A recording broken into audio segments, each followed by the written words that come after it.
everybody, and welcome to HCAM Sports Talk Live. I am your host, Tom Nappy, and joining us on the show today, we have a rambunctious group. We got Bob Hamilton, we got Craig D'Alessandro from MyFM 101.3, and we got Kevin Stone from the New England Football Journal, and later we'll have Andy Barron, also from MyFM 101.3, hopping on as well. Guys, how are you?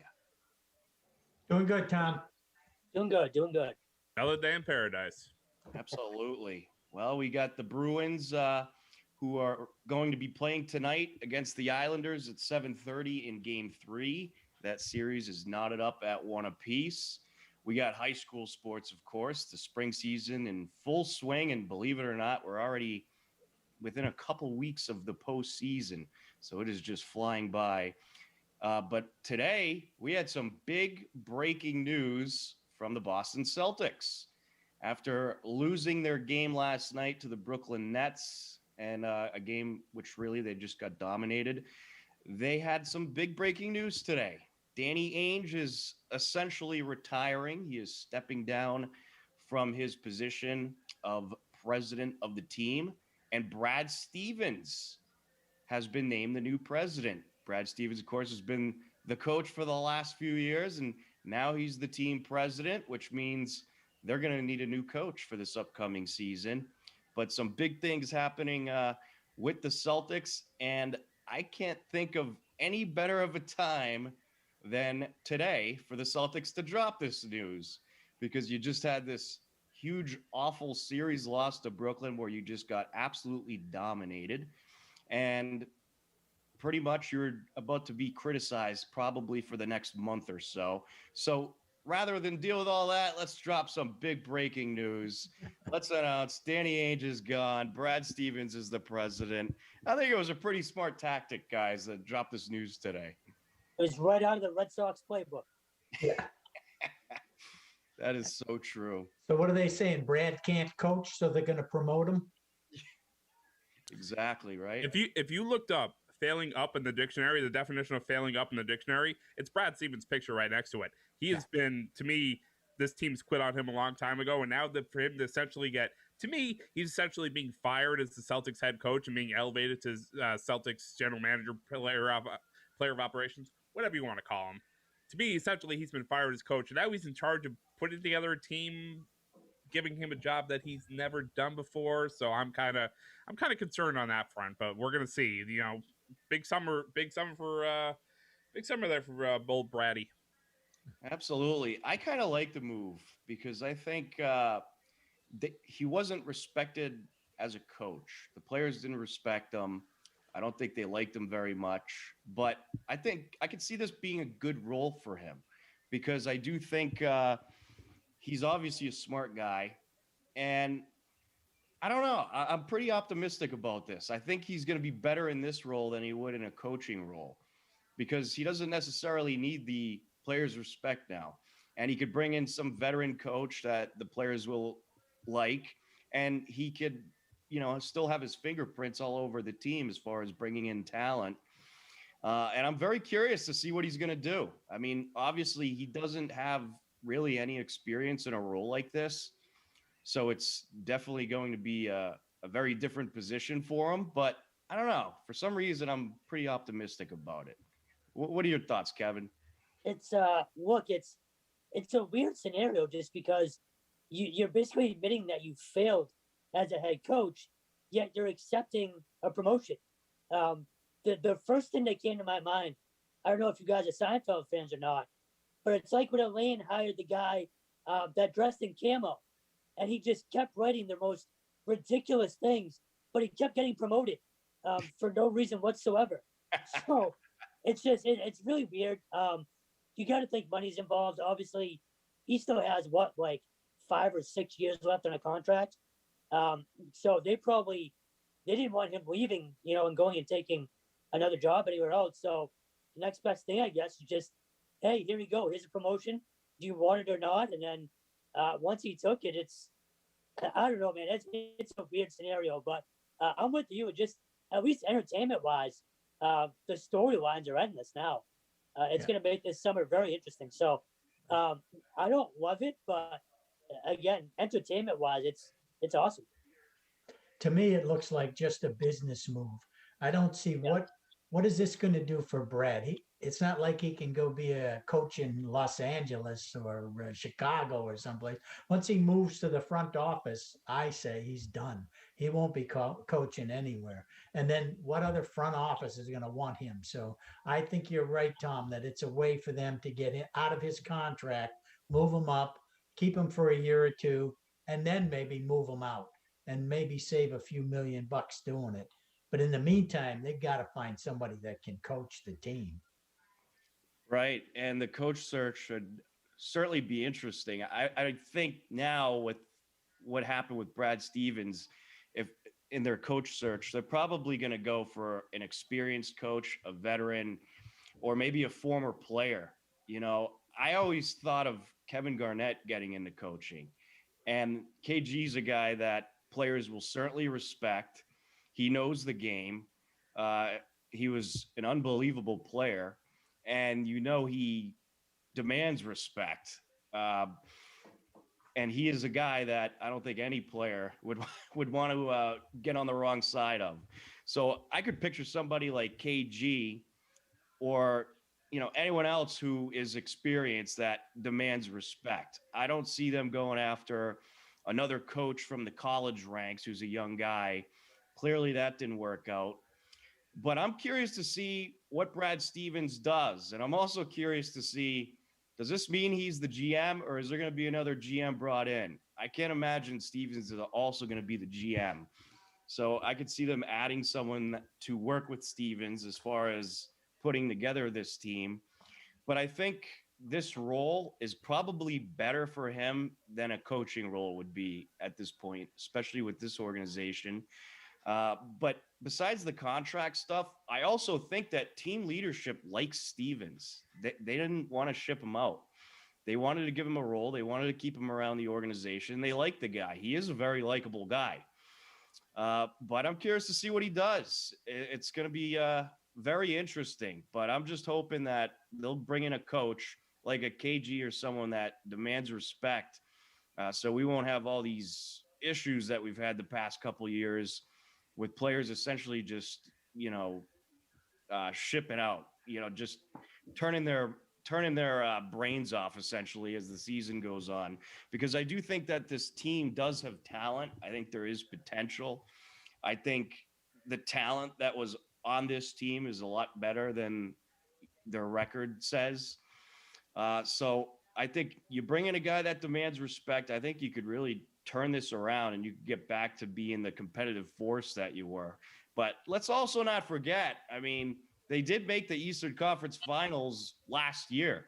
So it's not like Brad Stevens has been a total failure. He's brought them to the Eastern Conference Finals, like 3 times? Yep. And it's important to me when you talk about the Kevin Garnett thing. He has higher aspirations to that. Kevin Garnett wants to be an owner. First of all, he really has no coaching aspirations. But you look at the odds right now. The current 2 favorites right now, which one of them I'm not a fan of. One of them is Jason Kidd. The other one is Sam Cassell. Actually, is one of the leading favorites to be the Celtics coach right now. But for me, none of this matters. None of it. Not a thing. I don't care where Brad Stevens ends up. I don't care where Danny Ainge ends up. I don't care who's coaching the Celtics next year. I want to know who's going to be on the floor. This Celtics team, this Celtics roster needs a revamp. You got Jason Tatum, you got Jaylen Brown. Those are your 2 cores. Maybe Robert Williams as well, if that's want to be your other big 3. But other than that, everybody's on the table, and everybody's everybody has to be an option that could potentially be gone. Oh, I'm sure they are. Kemba Walker, they are stuck with Kemba Walker. If they could get rid of Kemba Walker, I wish they would, but they are stuck paying him another, $70+ million over the next 2 years. So, I hate to break it to you. I know people thought Kemba Walker was going to be great coming in, and he has been good. He's been basically the Charlotte player he was since he's been on the Celtics. That knee's not going to get better. He's not getting younger. That knee's not going to get better. So this is kind of the player he is. If the plan for Kemba moving forward is doing what he did next year, play 1 game, take 1 game off, that ain't going to do it. They ain't going to do it. So you look at every team, the formula since the dawn of time in the NBA, 1, 2, 3. You need a big three to be able to compete. They don't have a third. And, you know, if Jaylen Brown's not going to be healthy in the entire time, which has been his case since he's been in the NBA, I don't know what they're going to do, but this is going to take a major revamp, and I'm not sure if Brad Stevens is up to it. But the coaching thing, I couldn't care less. I really couldn't. It's going to come down to the players on the court. See, I agree and I disagree, because I do think the coach matters. Because I think part of the problem with this team is obviously there were players that didn't play up to what you thought they should be. But I do think part of it was coaching. I don't think they respected Stevens, and I think a lot of them checked out. And I think that 100%. was a huge issue with this team. So I do think the coaching matters. No, yeah, I agree. And in terms of, former players coaching, I think that's the way you have to go now. If you just look at the way NBA players respond to coaching, it has to be a former player. And you mentioned KG. I don't know how realistic he is, but I love the idea of Chauncey Billups. Either Chauncey Billups or Sam Cassell. Jason Kidd, I don't know how he could ever be a consideration here, knowing how the fan base treated him, not only as a player, but just in general. No one liked him. His own teammates didn't like him at one point, I think. So I don't know how you bring him in, but I think a former player is almost a must in terms of coaching. When the Red Sox were trying to hire a manager, a lot of people brought up Jason Varitek, and ultimately it was Alex Cora. But again, it was a guy who had been in there, had been in, clubhouses and knew how it worked around here. So I think Chauncey Billups or Sam Cassell are probably your best bets. The KG thing, I would love. The only problem is he would kill them. I don't know if he would have the patience. I really don't. So, but I think the first guy. You want entertainment, though. No, oh my God, absolutely. But in terms of on the floor, the first guy that needs to go is Marcus Smart. He thinks he's better than he is, and he's not. I think you start with him on the floor, and then I'm kind of with Craig. Otherwise, it doesn't really matter. You need to fix on the floor first. But in terms of the coaching, I really think a former player is the way you have to go at this point. One of the things I think of when it comes to coaching, what if Brad Stevens was the coach back in the KG, Pierce, Ray Allen days, the days that they were making these championship runs? Would they have as much success as they did? Would these players have checked out? Probably, but they didn't with Doc Rivers, because they had a coach that the players respected. They really respected Doc Rivers, and that's why they stayed fighting. And obviously they were all hungry to win a championship, but I think Doc Rivers being the coach over someone who's inexperienced or a young guy out of the college ranks really did have an impact on the success of those teams. So that's why I say that the head coach does matter. You need a guy that players respect in this league. There's a lot of big egos in the NBA, and you need a guy to keep them all in check.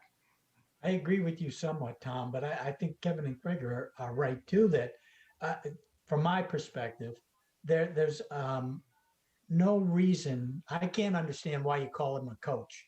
The guys that are running the floor down there, they're not coaches. They're not teaching. They're not doing anything. They're maybe drawing up a few plays that they know, but they got assistant coaches to do that. What they need is more in the line of a manager like baseball, because a manager can control the team. A manager decides who plays where, when. And in the case you brought up about Alex Cora, he's a good example of a player that moved up into management, and now he's a manager, and players respect him for it. And I think that's the kind of person that the Celtics need. And just one more point on Brad Stevens. When he first came in, what was it? Summer of 2013, I think it was. I remember because it was the same week that Aaron Hernandez got arrested. Because when he first came in, the Celtics team was rebuilding at that point, and they really had no talent by design on that roster. And Brad Stevens came in very highly lauded from his college days, so he was able to take a team that really didn't have a lot of talent. And I'm starting with Marcus Smart. I'm starting with Isaiah Thomas. I'm starting with that. He kind of got the best of him. Then, this team, like it is in the NBA a lot, this team is bad for a long time. Eventually, via the draft, they acquire good players, very good players, Jaylen Brown and Jason Tatum kind of players, and their talent exceeds the kind of coaching that Brad Stevens can provide, and eventually they just kind of tune them out. Yeah, I agree with that 100%. I like the idea of bringing in a former player, someone that when they played, they were heavily respected, a player that has been proven, a player that has, fought for championships. I like that idea. I think that's what this team needs. And it's someone that can relate to them. I think you bring in a former player that is, a few years out of the game, like, a Juwan Howard or Kevin Garnett type of guy. And I think that'll go a long way with these players. I think it'll be better than bringing in someone that is from the college ranks that, coached a Butler or some type of little college team. I think the former player is the way to go. So basically you want what Brooklyn did. Pretty much, yeah. Yeah, that'd be nice, wouldn't it? I think you need. Sorry, I think you need a guy that's actually won something too. Well, like obviously Brad's smart and all that.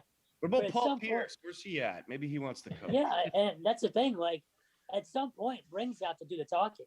You know what I mean? So all that is great, but I think either Chauncey or Cassell, they check every box, man. If Paul Pierce comes and coaches the Celtics, you'll never see a game on the ESPN again. That's very true. Yeah, there won't be too many national games, that's for sure. Speaking of respect, go ahead, Kevin. No, I was just gonna say. So there was also talk about Becky Hammond and I think it's Carl Lawson, if I'm not mistaken. You guys think that that's an actual, possibility? Because I don't. I don't either. No, I don't. She'll get interviewed. They both will. Oh yeah. I just don't think. Ultimately, they get hired. I do think they get jobs eventually. I just don't think right now it's a real possibility. That would be pretty interesting, though. But yeah, it would. I don't see him going in that direction. I think they want a former NBA player. Mm-hmm. Well, they're saying it's going to be Brad's choice, so we'll see. Right. Yeah. Speaking of respected coaches, there was some other breaking news today. Duke's Mike Krzyzewski, who is the winningest coach in Division I men's basketball history and led the Duke Blue Devils to 5 national championships in his 41 seasons at the helm, plans to retire after the 2021-2022 season. And this has been confirmed. So Mike Krzyzewski, who is 74 years old, is heading into his final season as the Duke Blue Devils head coach. And maybe he wants to come coach the Celtics. Maybe that's why he's retiring after next year. Hey, you know what? Jason Tatum would love it. He was the recruiter of, he was recruiter to Jason Tatum and Zion Williamson. Mike Krzyzewski, I mean, that guy's just a legend. He was unbelievable. And he had countless offers throughout his career to come to the NBA. And I think teams would have paid big money for him. But he stayed at Duke pretty much his whole career. And I don't blame him. I think he was comfortable over there. He was definitely handsomely paid.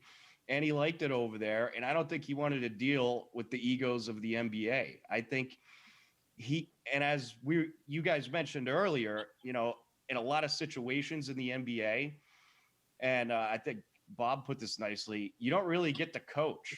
I mean, you might draw up a play here and there, but you're not really getting to develop skill sets too much. You might be able to give a piece of advice that helps someone's game, but it's not like you're going to make a humongous impact on a player and turn around their entire career. Bring them from scoring 4 points a game to 20 points a game. You don't really see that in the NBA.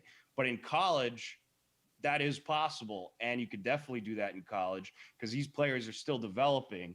And I think you've seen what Duke's done the last couple decades. It's under Krzyzewski. He has really turned around some of these players that have gone through the Duke program. So I think that's why a guy like him wanted to stay at the college ranks, because he did truly have an impact on a lot of players' careers. How's it going, guys? Good to see all of you. Yeah, I heard that too. Mike Krzyzewski retiring. Phenomenal coach, one of the top 5 probably of all time. I think Dean Smith, Krzyzewski, Bobby Knight, John Thompson. I mean, this guy's career is unbelievable. The only time he's ever really been with NBA players is when he was the assistant coach of the Dream Team in 1992, and I think he coached the dream team, if I'm not mistaken, in 2004. But I heard him and him and LeBron James, I don't think saw eye to eye very well. Listen, he's a phenomenal coach. No, he's not coaching in the NBA. Let me ask you something. Who wants to coach the Celtics, honestly? This team is a disaster. I mean, this makes no sense. Like, Brad Stevens, you need to cut it and do a clean slate from top to bottom. And I just don't understand this at all. It's like, what makes him being able to be promoted to the president? I mean, are you kidding me? Like, this is ridiculous. I don't know what's going on here, but it's like this team needs a complete start over. Now, listen, Tatum and Brown, they're good players, but they're selfish players. They don't know how to win. They don't know how to play together, okay? And I'm not going to blame Danny Ainge in this whole thing. Yes, he needs to be held accountable some ways. Well, listen, he brought in Gordon Hayward, Kyrie Irving, Al Horford. Come on. The coach needs to work that out, okay? Now, I can't stand Kyrie Irving. You know that. Craig knows that. I can't stand the guy, okay? He's a disgrace. I don't think anyone can. But the bottom line is, you're the coach. You need to make that work. There was enough talent on this team, and Brad Stevens did not get it done. What makes him be the president? I don't understand this at all. I don't get it. It's crazy. Nobody wants to coach this team. Now I'm hearing Jason Kidd's name out there. No thanks, okay? This is a name that got thrown out there too. Penny Hardaway. He's coaching at the University of Memphis. And somebody made a great point. The players will relate to him because he was an unbelievable basketball player. He's had an impact in the NBA. Something like that, maybe. I don't think it will happen, but I just, who wants to coach this team? I can tell you, the only person I want he's not going to come here, is Pat Riley. That's the only guy I want, really. You need someone just to come in here and be like, we're doing it my way or the highway, and that's it. I mean, this team, what an embarrassment. This was an embarrassing playoff series to Brooklyn. It was a disgrace. One of the worst playoff series I have ever seen. Seriously. They were embarrassed, humiliated. I mean, it was awful. That's my soapbox for the day. Oh, it absolutely was. And, you know, I think Brad Stevens got the promotion a lot of because I think it was Kevin who was talking about this. It's a money thing. They still have this guy for what, another 7 years? That's true. Good point, 6 Kevin. years. Yeah, 6-7 years. And obviously if they wanted to, they could fire him, but they'd have to pay him. He's under contract. And what if he goes to the Pacers and kind of rebuilds right under your nose, you know? So yeah. I think they just kind of wanted to, if Danny's stepping down, you have to at least keep some semblance of an organization right now. Otherwise, you're in complete blow-up mode. And I just don't think they wanted to kind of portray that it is, in fact, a complete teardown, you know? Well, there's also a report, too. Danny Ainge just bought some land out in Utah. Yeah. So now I know he went to, I think he's from there. He went to BYU as well. Correct. I don't know if he grew up there, but that kind of, is he really done or is he just done for now? Or I don't know. Now, he has had some health problems, obviously. I know he had a heart attack, I think, a couple of years ago. Mm-hmm. They needed a change. I mean, I just don't think this is the way to do it. I think you needed to start clean. That's just my opinion. I'm not blaming it all on Brad Stevens or Danny Ainge or Wick or anybody, but this team is just not going in the right direction. They just haven't gotten it done. And it's just, they've had the talent. They just haven't gotten it done. And that's the bottom line. That's the bottom line. It's so awkward to me. I mean, it'd be like, you know, any one of us being told we're terrible at our job, but here's a promotion in a different department that you've never done before. I don't get it. And if I'm Brad, like, yeah, I'm going to take a raise and all that, but how do you in good conscience take the job and then think you're going to be good at it but after you just failed to coach it? The thing is, like, he had a really bad year. I don't think he's been terrible overall, though. I mean, no, that's fair. He's gone to 3 Eastern Conference championships. One championship. He hasn't been terrible. It's not like they finished 30 and 52 every year he was here. But then, Tom, then why aren't they keeping him as a coach if he's so great? I'm not saying he's great, but I'm not saying... Well, okay, then he's good enough to coach the Celtics. That's obvious because he's subpar. He had some good years. I don't think it was all bad. I don't really have much of a problem with them putting him in the front office because I do think the guy's a smart guy. I think, if they feel like he could help out in the front office, maybe that's the role for him. I just don't. He hasn't been able to get the team to the next level. Yes, Tom, you make great points. They went to 3 Eastern Conference Finals, but they just couldn't get to the next level. And I think this has been a knock on him that he has not been able to get the great players. He's not been able to have a connection with, like Doc Rivers, for example, who was able to do that. And it was clearly put on display when Kyrie Irving was here. Now, Kyrie Irving can't get along with anybody. I think we all can agree on that. But I know a lot of players did not like him bringing in Gordon Hayward. That was a big, I don't know. There's just some players just were rubbed the wrong way about that. Look, the team needs a complete start over. And you got Tatum for 3 more years. I don't know how about Brown. I think he's got a few more years left here too. About the same time. Okay. Yeah. So, you gotta strike now. And I don't like some of the moves they made this year. I didn't like the Tristan Thompson move. I didn't like them getting rid of Daniel Tice. I thought listen, he's not a great player.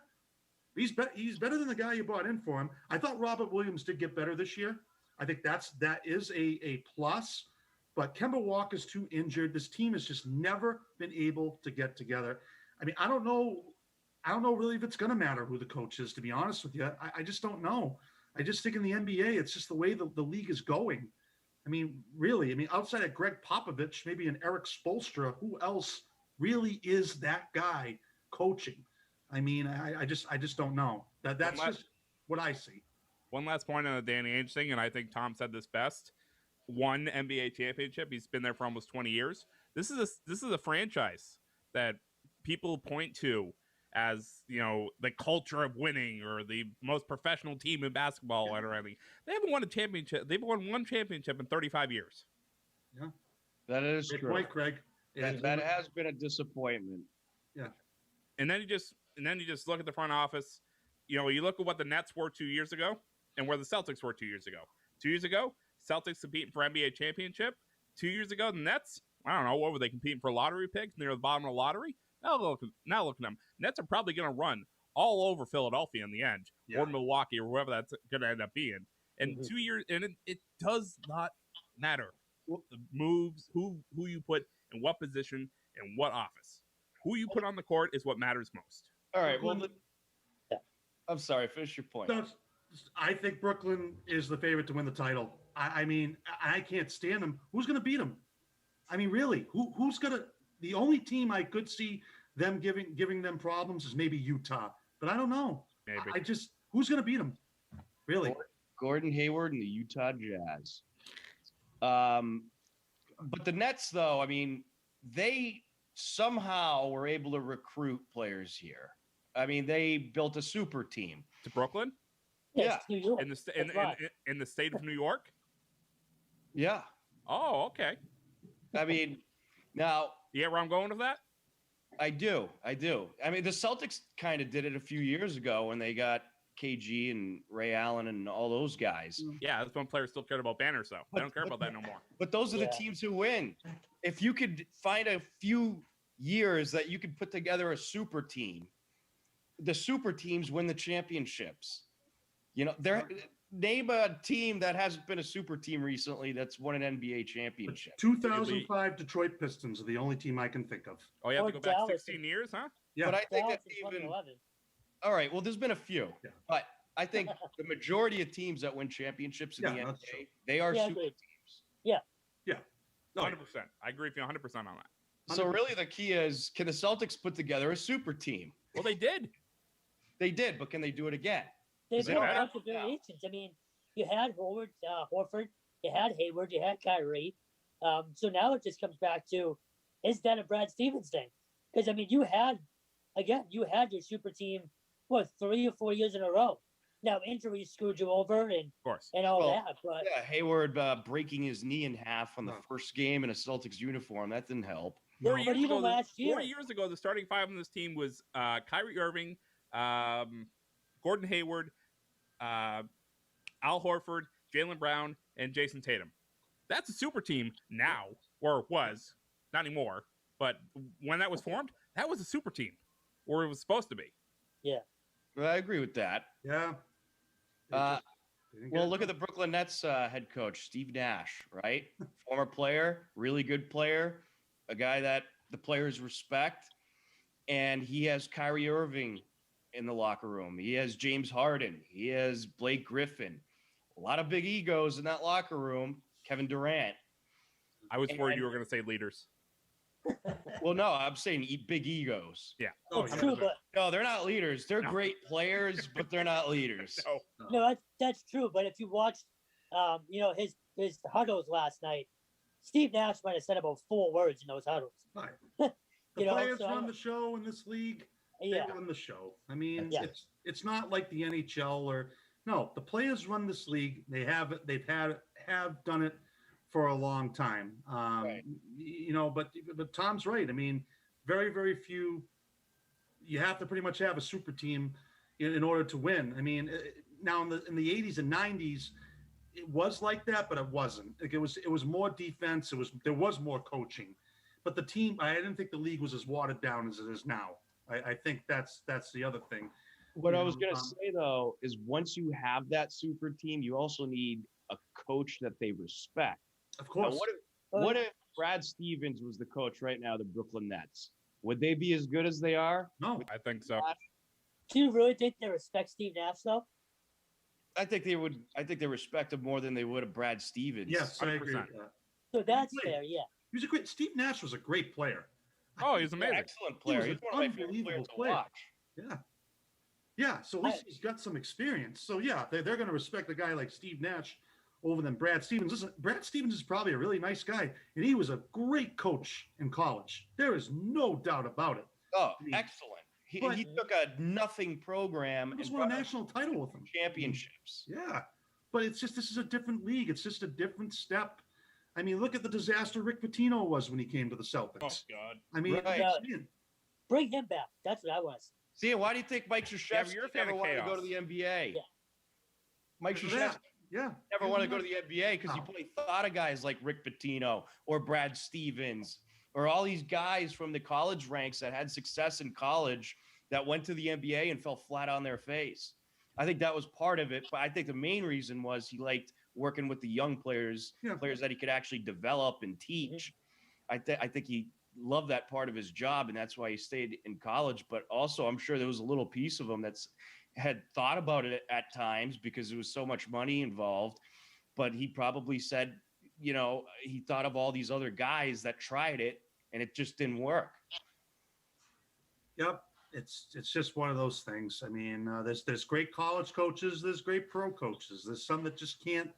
There's some that just can't make the crossover. It happens. I mean, like look at Nick Saban in the NFL. He was awful with the Dolphins. Maybe the greatest college coach of all times. It's the way it goes. It's really, really hard to do. It just doesn't happen. It doesn't happen very often. Oh, especially in the NBA. Correct. That must be the toughest league to coach in Oh. because The players run the league. Yeah. They run the league. I mean, it's all play. It's all, and a lot of the older players are saying this too. It's too money driven now. That's part of the Exactly. problem. That's the problem. The money. Yeah. Yeah. Michael Jordan said that too. It's like these guys get paid on potential. They don't get paid like the players did in the 80s and 90s. Sure, they made a lot of money, but it's all money driven. It's all advertising, and that's the problem. Right. And you can see a lot of that in the way that they kowtow to the Chinese, that they want to get into that market so that they got more money so that they can spread it around. Right. Mhm. Right. Yep. Oh, definitely. I mean, especially when you're building a super team. I mean, you got 3 players that are making ridiculous amounts of money. Meanwhile, everybody else on the roster not making too much. And here's the other thing. These super teams really don't last very long. Really, if you think about it, they don't last very long. But they It's win not- championships. They know? So if you Yeah, want but- a championship, build a super team. It probably won't last long, but you might get a championship or 2. 3 out. years. It's 3 years tops usually. I mean, it's not like it was when the Celtics had Bird Parrish and McHale, and then the Lakers had Right. Worthy, Magic, and Kareem. It's not like that anymore. It's just like 3 years tops, and then you got to move on. Yeah, that's where I actually feel bad for Danny 2010, they should have won that game. 2011, if KG doesn't get hurt again, Yep. well, actually, no, if he doesn't trade Perk, they're probably back in the finals. So this is a completely different story if they even win one of those other, 3 or 4 potential titles. So, I mean, and we look at the Bruins right now. If this team, this core here, doesn't win a cup, we look at them completely different than we would if they have a second. So I feel bad for Danny in that regard. He should have had at least one more. And injuries and then the dumb Perk trade really kind of screwed them. But this is a completely different day, if they even have one other one. So I think you got to look at it from that point of view as well. Oh, I agree. I think if they have another one or two, that the legacy of Danny Ainge is built up a lot more. Oh, no doubt. I think Today's a very different press conference if Right. he has 2 titles. right. I mean, it did. It almost felt like he was getting fired in this Yes. press conference. Yeah, it did. Yep. It did. It felt like it was a firing. It wasn't. It wouldn't shock me if he's back working somewhere else down the road. It wouldn't surprise me. Yeah, who knows? Maybe he ends up in Utah. You say Well, you just look at- Atlanta, right?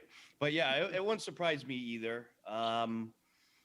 I think he loved his job, like doing that job of putting together a team. So it certainly wouldn't shock me. But who knows? I mean, the guy's had health issues and all that. Maybe he just wants to spend some time with his family for the next few years. I don't know. But yeah, it did feel like a firing, though. It felt like that Danny Ainge probably would have stayed another year or two if they wanted him to. I think they reached a mutual agreement for him to depart the team, but I don't think he necessarily wanted to at this particular time, but he kind of just had to. Yep. Yeah, I agree with you. The more I look into this, Yeah, it definitely seems to be that way. Listen, I like Danny Ainge. I think he's a great player here. He was a huge part of the Celtics. He's had a great career, but it's time to move on. We need to make a change. It's just not the change that I necessarily think is good, but I don't get paid to make those decisions. But all I know is they need to go in a different direction, and they're going to do this quickly because if they're playing like this again next year, oh boy, this is going to be really bad. I mean, Oh yeah, people are losing interest. I mean, real. they are. I mean, if they're bad next year, you're gonna lose a lot of the green team Yep. fans. You're not gonna have people tuning in. They're not gonna put up with another season like this. So you got to make some big splashes in the offseason, no doubt. And you got to bring in a coach that I think is going to be a very respectful coach. I don't think you go the route that you did with Stevens, looking at the college ranks and bringing someone from there. I think you got to bring in an experienced guy for sure. And if it's not for anything else, just for appearance, just to get people interested in your team. I mean, if you're bringing in another coach from a small college, I don't think that increases the interest in your team. I It's think going to be a tough sell, Tom, gentlemen. I mean, really, this is a tough sell because I don't think a lot of people are lining up to take this job, honestly. No, it is going to be a tough sell, I'm sure. Especially with Stevens getting the promotion to president, and I'm sure there's a lot of people around the league looking at that like, this guy doesn't deserve that. So maybe they don't want to work for Stevens. Who knows? Right? There might be people in house that think that. Absolutely. Oh, I'm sure there are. Yeah, There Yeah. are. absolutely. I mean, I'm curious to see how it all goes. And, I don't have a problem with it. I think he's better in an office position probably at this point than a coaching position. But did he deserve it? Well, that point could be argued. He probably didn't. But, hey, he signed for a bunch of money. They don't want to lose all this revenue. No. They don't want to have to just pay him to do nothing. They like the guy. I think the organization in general does like the guy. Clearly they do. I mean, Yeah. So I think, hey, let's keep him around, make him the president. We'll bring in someone else to be the GM. He doesn't really have to do much, and he'll earn his money, I guess, rather than just having the contract to do nothing. But I do want to get into the Bruins and the Red Sox a little bit. The Bruins, they're playing tonight against the Islanders. Tomorrow night, yeah. Oh, it's tomorrow night? It is. Unfortunately. Oh, wow. I know. I just had to make a promo for him. I don't even know what day it is. All right. Dude, every day is just a day Tomorrow to me at night. this point. It is tomorrow night. You are right. Thursday, Saturday. Yep. There it is. All right. So they had a heartbreaking loss on Monday. That was it Monday? Sunday. Yeah, it was Monday. Monday? I'm all Monday. confused. The holidays. But that was a tough loss, the overtime loss. And they had their opportunities in that overtime to net one. And they were actually putting the pressure on. The puck comes out, and it was just a wide open breakaway for the Islanders. What a heartbreaking ending it was to that game. I think this is very much a series. I think this Islanders team is very tough and not an easy team to play against. I think this game 3 is very important. Well, if you look at the regular season, the only team that really gave the Bruins much of a fight in the newly Eastern Division or whatever it was the Islanders. They tend to give the Bruins probably their toughest fight in that division. They played each other a billion times, obviously. But, the Islanders, the Isles, whatever you want to call them, they have some really good talent on that team. But to me, the Bruins roster, since especially the trading deadline, they just out-talent them head to toe. And it really shouldn't be a series, but we're going to see what happens tomorrow night in New York, and it's a best-of-5 series at this point. Win 3, go home. The Islanders is one of the most unique experiences of the NHL. I was telling Tom this earlier in the week. That Nassau Coliseum is loud. Those fans get into it. This is the last year of the Nassau Coliseum, and the Bruins have historically not played well there. These fans like tailgate before games. It's like a football atmosphere. This place is going to be crazy. I mean, I really don't think the Islanders are getting the credit they deserve. This is a tough physical team, and they don't back down. I mean, that's why I said this will go 7 games. I still think the Bruins are going to win it. I don't know. Like, they are tough. And I agree with Tom. If the Bruins come out and lose tomorrow night, now the pressure is going to start mounting on them, because you're going to remember, they were tied 1-1. They were coming home against Washington. Now they're going on the road. Yeah, this is a huge game. They lose this game, I don't know. It's not looking good. I mean, and we don't know the extent of the Craig Smith injury. I mean, I don't know. I just think that the atmosphere in New York, I mean, it is going to be very, very difficult tomorrow night. I'm not saying the Bruins can't win many. Of course they can win many, but they have given this team a lot of trouble. So I hope the Bruins are ready, because that place is going to be shaken tomorrow night. I mean, oh, it certainly will. And I can't ever imagine this would be a series like the Washington series was, when, you lose that first or second game. They lost the first game in that situation, but no one's running away with this thing. No one's running away with this series. This is going to be a back and forth series. I'll be very surprised if it doesn't go 7 games. I really think it will. Sorry, Tom. No, there's 2 things that scare me, and it's actually both goalies. I'm not a Tuukka guy by any means. I never will be till he wins a cup. I also think he got hurt again the other night, so he scares the crap out of me. And then Varlamov on the other end, he owned the Bruins during the regular season, so that's a huge move by Barry Trotz. So goaltending scares the crap out of me. And then I think I saw this is the first time that these two have played the playoffs since 1983. 83 was the last year the Islanders won the cup. wow. I'm a big Omen guy, so I hate that too. So yeah, I'm with you guys. I think it's going 7, and I think it comes down to goaltending. Oh, And I think this team has played a lot of minutes. They've been a lot overtimes. Yeah. And that's going to take a lot on this team. And I also got to say this too. I know we're looking ahead a little bit, but Tampa Bay is really starting to scare me. That is a good team. Like, Yep. Oh, yeah. I think that's the team you're going to have to beat to get out of the East. In my opinion, I mean, I don't know, but this Islanders team they are very impressive. And I knew as soon as I would rather play the Penguins, honestly. I think we match up better with them. The Islanders team really pushed that team around. And the Bruins are going to have to fight back. They're going to have to go toe to toe with them tomorrow, because you want to set that tone right away. You don't want to give the Islanders any chance right away, because I just feel like the longer the game goes and it's close, it's just it's definitely a unique matchup for sure. They're just a tough, gritty team. Yeah, they are. They're relentless. Yeah. They're a relentless team. They just go in there and try to beat the hell out of you. And that's pretty much their strategy, and it works. And they're definitely a scary team. They don't have a whole lot of talent, in my opinion, but they're just tough. and it works. And this will be a tough physical series. So whoever comes out of this and has to play Tampa Bay, good luck. Yeah, I agree with you. And it's just the Islanders have always kind of been like that. Like I said, it's a unique experience. I mean, I think a college radio station carries their games. I mean, it's just a unique experience down in Long Island, and it's they had a special about the Islanders a few weeks ago. I was watching it. They went to 5 straight Stanley Cups. Like, that is incredible during the pinnacle of hockey in the 80s. I mean, that is amazing. I mean, seriously. I mean, then they had a very long stretch. They weren't so good. But. Oh, no. Right. They've been bad for a long time. But, I mean, I don't know. It just it is not going to be easy down there for sure. No, and I think you got to take one of these road games. You have to. Whether it's 3 or 4. You don't want to come back down 3-1. You got to take one of these.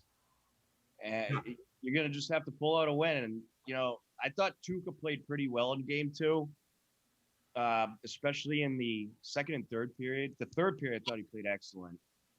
I thought he played good overall. I think he's invested into it, but hopefully he'll stay invested into it because they're certainly going to need him to make some good saves against this team. But also, I know Bob wanted to get to the Red Sox a little bit today. Why? He was just itching to get to the Red Sox. What a brutal loss yesterday for the Red Sox. They had I think it was the 7th inning. It was an absolute train wreck. You had a grounder hit to shortstop, and then he throws a second, they get one, then a horrible overthrow allows the guy from third to score. And it was just one of the ugliest losses I've seen in a long time from this group. And I'm starting to get the feeling that the Red Sox are sinking again. They started off good. Things were looking bright. It looked like maybe they were going to be a competitor, but I don't know. I think they're starting to sink again, and their starting pitching has been a train wreck. They really haven't had anybody that could be consistent besides, maybe Eovaldi, I guess, but I just don't think they have enough, and I think this team is going to start sinking, in my opinion. Yeah. What do you guys think? Yeah, they have no staff and no bullpen. I mean, it's been that way really all year. If you look at their early schedule, they beat up on some teams. And now they're starting to play some really good teams and face other really good pitching. And they can't keep up. That middle of the order, they'll keep them in games, I think, throughout the year. But that bottom of the order, you still don't really have much. So I think they have a ton of holes still. Yeah, and I think the Red Sox had an opportunity when they were playing really very well in April. They had an opportunity to separate themselves from the pack a little bit, and they couldn't do it, and especially against the real good teams. And now you're starting to see that. Now they're leading the wild card. They're going to be in the mix. I don't think there's any doubt about that. But you're really starting to see Tampa Bay put their foot on the gas. They are still the best team in the American League. They were 2 wins away from winning a World Series. I don't think the Red Sox are better than them, in my opinion. Chicago is pretty good. That Oakland team is good. And the Yankees are you got to play them now for 4 games. That's still a very, very good lineup. But the Astros have really just been taking it to them. I mean, 16 runs in 2 games, that's not going to get it done. And for some reason, the Red Sox, they don't play well there. I don't know what it is. But here's the thing. Now, how are they going to do when they start facing some adversity? If they start losing 4, 5, 6 games on the road, I mean, are they going to start tuning out the coach a little bit? I mean, that tends to happen. I'm not saying it will, but certainly this has not been a good start to this road trip. No. And well, they're 6-4 in their last 10, but yeah, not a good start to the road trip. And you got Houston coming up again after an ugly loss last night. I'm just getting a bad feeling that last night was maybe the beginning of the downfall. Then you got to go to New York for 4. Oh, I don't like that. I don't like that. Bob, the funny thing is that the Celtics didn't do what they did today, and the Bruins were in the playoffs, we'd be right back to roasting the Red Sox, in June and July like we always do. So they've lucked out the past week or so as well. Yep. Right. Bob, any thoughts on the Red Sox? Yeah, I think they're coming back. I'm glad you guys all had an opportunity to dish on the Red Sox because they had a few bad games. Yeah, their pitching stinks. There's no doubt about that. They have no relievers, but they got fans. That's the most important thing. Absolutely. It is good to see the fans coming back. All right, guys. Well, I do want to get to the Hillers highlight video. So any last closing thoughts real quick from any of you? I can't believe it's almost tournament time. Oh, I know. Just fly Crazy. by, especially the spring. I still can't believe that the playoffs are going to be going until July with the pros team. It just, nothing is normal. Not yet. Not yet. It's getting there. It's getting there. Yeah. Craig, The hope is this will be the last.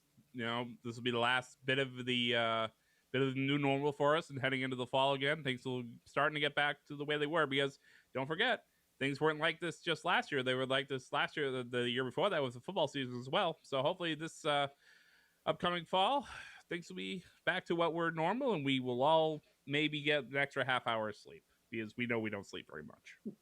Absolutely. Well, I guess the good thing is we'll have full stands, like Goodell said, for the football season, right? So That'd be nice.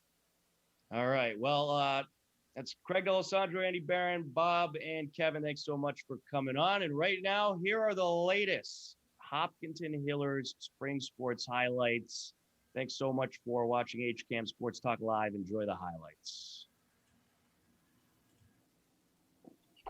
On Friday, May 14th, the 1-3 Hiller Girls Lacrosse team took on Norwood.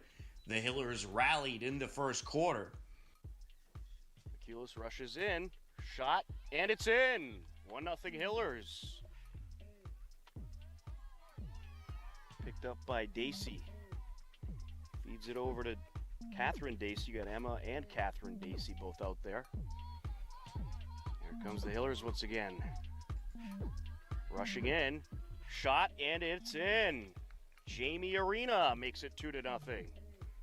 York working her way up towards the doorstep. There's a shot, and it's in. 3-0 Hillers. Behind the net over to Worrell. Worrell sneaks it over to McCullough. Shot, in. What a great setup by Worrell there, and a good score by Tiffany McCulis, her second goal of the day. Hopkinton scores 6 goals in the first quarter. They would take the win over Norwood 16-3 and improve to 2-3 on the season. On Monday, May 17th, Hiller Boys Lacrosse took on Holliston.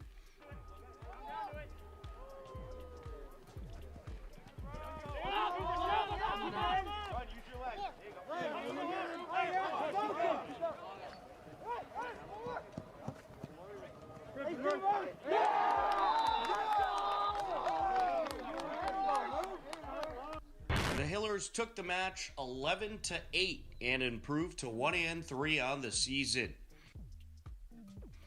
Also on Monday, May 17th, Hillers softball took on Dover Sherborne. It was a scoreless game heading to the bottom of the first.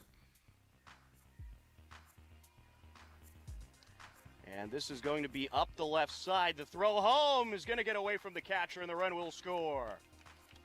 Way in on the corners, and this pitch gets away from the catcher. The throw home, not in time, and another Hillers run scores. So Jursek comes around on the wild pitch. Bragdon deals, and this is hit high in the air towards left field, and that drops, and the runner from third is going to score. Hillers played 5 runs in the inning. They ended up taking the game in a 5-inning mercy, 12-0 to improve to 5-0 on the season. Also May 17th, Hiller Baseball took on Dover Sherborne. The Blue Raiders led 2-1 heading to the bottom of the 6th. Hillers played 7 runs in the bottom of the 6th and took the game 8-2. Hopkinton improves to 4-1 on the season. On Tuesday, May 18th, Hiller Baseball battled Ashland, trailing 1-0. Hillers rally in the bottom of the first. When everybody, there's a base hit right up the middle. Paharik gonna score easily, and Kelly is in there for a RBI single. Nice. There's a base hit in the center field. In comes Kelly. Paharik to third. Oh, locked to third. He stops, puts the brakes on. Nice job by Matt Cooper, first and third. Ball in the dirt, pass ball. Here comes Locke, slides in safely. Here's a ground ball through the hole in between third and short. Here comes Jarrett to the plate, cut off. Nothing doing, throw down to second base. Andrew Gunn is safe.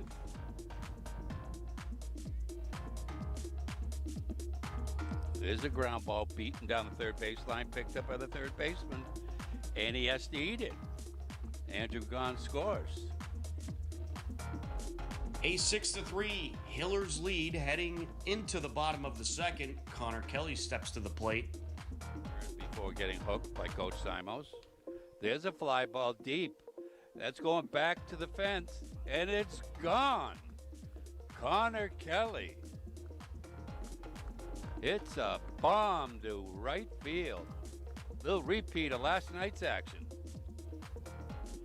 Good power, as we like to say here in this area. A solo shot. The home run makes it a 7-3 game. Hillers never look back. They took the win in a 5-inning mercy, 13-3. Also on Tuesday, Hillers softball took on Ashland. Hillers trailed 3-1 heading into the bottom of the second inning, but the bats got going.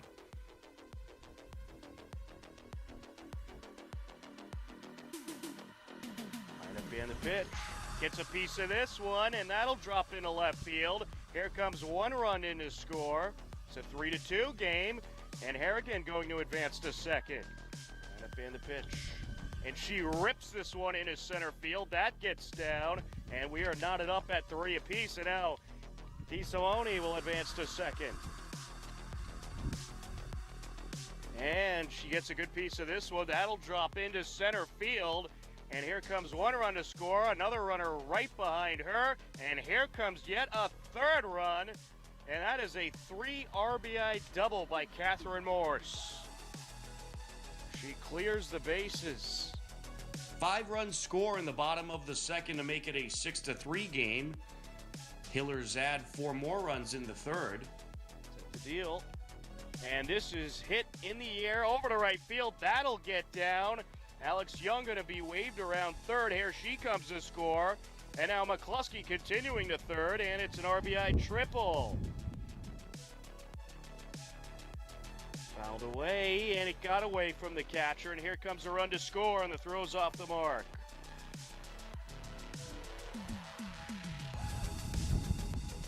And this is hit in the air over to right center. That'll drop down for a hit. A run in to score. Here comes Kester over to second base.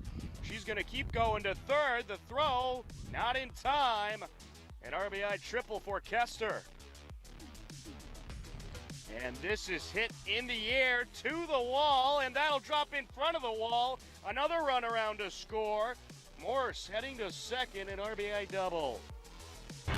A 10-3 game. Hillers would add 8 more runs in the fourth inning and end up taking the 5-inning mercy win 18-3 over Ashland. Hillers improved to 6-0 on the season. And there you have it, some of the latest Hopkinton Hillers spring sports highlights. You could catch all the highlights over at our website, hcam.tv, as well as our YouTube page, youtube.com/hcamtv. But we are out of time. Thanks so much for joining us. Take care. Be well. We'll talk to you again soon.